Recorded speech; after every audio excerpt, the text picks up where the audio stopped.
কি হয়, আর আমি সব করে নেবো, আমার বল আছে,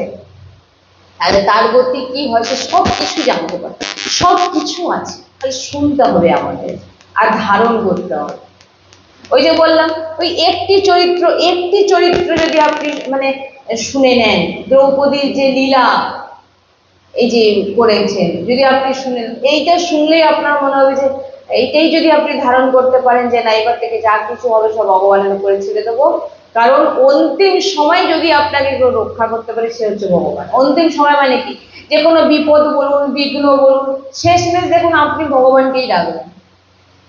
তার আগে আপনি যে দৌড়াবেন এর কাছে তার কাছে, এই যদি আমাকে বাঁচিয়ে দেন, ফোন করবেন, যত নাম্বারে পাশে ফোন করবেন, ডাকবেন, এ করবেন, তখন কেউ সাহায্য করতে পারবে না, তখন আপনি ভগবানের কাছে গিয়ে বলবেন এবারে তুমি আমাকে রক্ষা করো। তাই জন্য আশ্রয়,